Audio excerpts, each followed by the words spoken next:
Morning all, we are on lesson 7 today, the muscles of the posterior trunk and lower back. That's a nice learning activity with some videos you need to watch for me. And then the quiz, not that easy, you'll have to know which muscle does which movement. If we go to the muscles of the posterior trunk,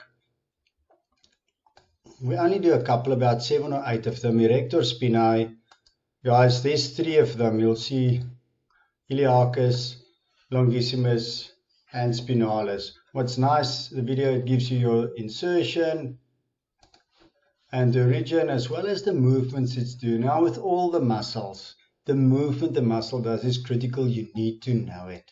So if I ask you which muscle does anterior tilting of the pelvis, you need to be able to do me. Or neck extensions, you need to be able to help me with that.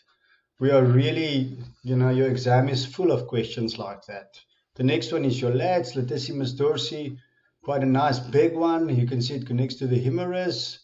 There it is, medial side of the humerus. The insertion is quite vast, literally from the ilium, the sacrum, the 6 thoracic vertebrae, and then all the movements it does.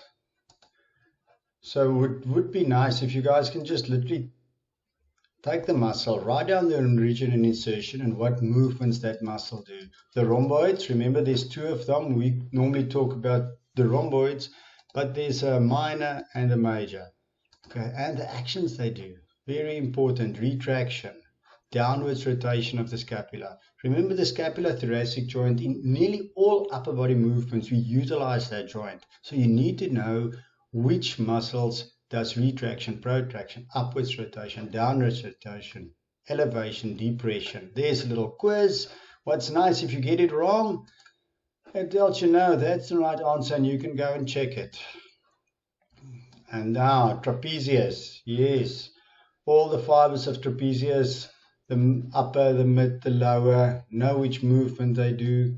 From there, we're going to teres major. We can actually see from its origin and insertion, humerus and its origin, the posterior.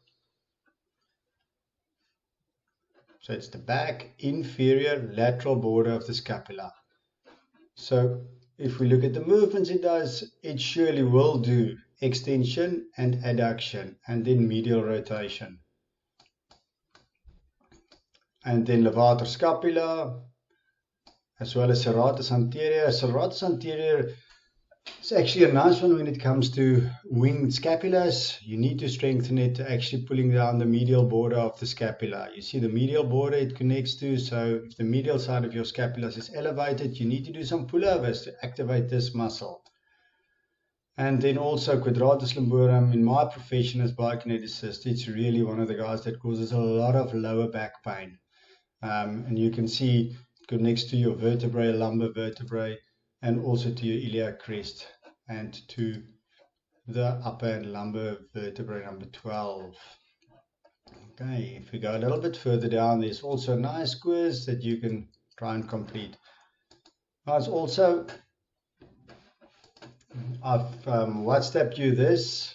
It's just what I would like you to do for me for the whole week. So if you want to go ahead, remember tomorrow you need to summarize all these movements in lesson 7 and add a muscle to it. So write down elevation of the scapula and write down the muscles that does that movement. Write down retraction, protraction, lateral flexion, anterior tilt, all those type of movements. Thank you.